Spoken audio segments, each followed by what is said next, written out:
Okay, isang magandang hapon po, Luzon, Visayas, Mindanao sa bansang Pilipinas at sa lahat ng OFW, OFW worldwide. Ito po, kinukubays po natin, no? Baka merong gustong umorder sa Pilipinas. Yan, ginagawa na po natin ganyan. Dati ay, tawag dito, nag-aangkat ako sa company. Ngayon, ay nag-training po tayo. Ngayon, ako na po ang gumagawa, nagtitimpla. No? So, yan po yung pangalan, Blue Channel, Victoria's Secret, Coco Chanel, Calvin Klein, Miss Dior, Vanilla, Lavender, Gossi, Bulgari, Burberry, Rose Jam, Rose, Love Me, and then Aventus Creed.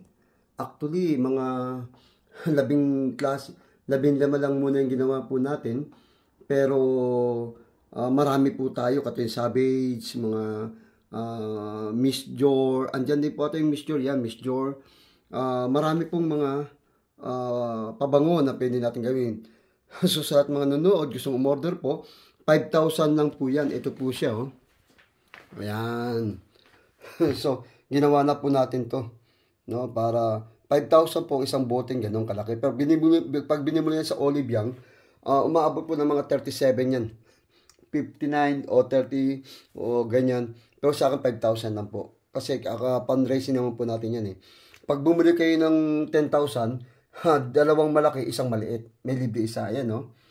So, ginawa na, nilagyan na rin po natin ng hangguk. No? So, Ace Perfume Collection, pan-racing, puro cost. Be honest, kuha mo, bayad mo. Kasi minsan, hindi ko na binabantayan. No? Mabango ka na, nakatulong ka pa. So, yan po. Kaya sa mga gustong umorder, PL lang po kayo sa akin. No? So, ginawa po natin yan. Ito, ayan, no? Ayan po yan. So, actually, katatapos ko lang maglagay ng sticker. So, meron pa to tayo sa drawer yan, no? Ayan. Ayan po yan, no? Yan ang ginagawa po natin, guys. So, dati nag-aangkat nga po tayo. Ngayon, hindi na. So, actually, yung mga ano yan, no? Ito po yan. Mga ano ko, yan. No? So, kaya pinapakita lang po natin na ito po ay para may idea po kayo. No? So, minsan po muli, sa mga gustong umorder kay Kuya Ace, Brother Ace and Pastor Ace, ito po ay ginagawa po natin to para tayo po ay makatulong sa gawain at sa magagawa upang sa mga nangailangan din po ay meron po tayong for mission fund, no? Okay, so maraming salamat. Pasang nagpapalam, ito si Kuya Ace. Bye-bye, God bless.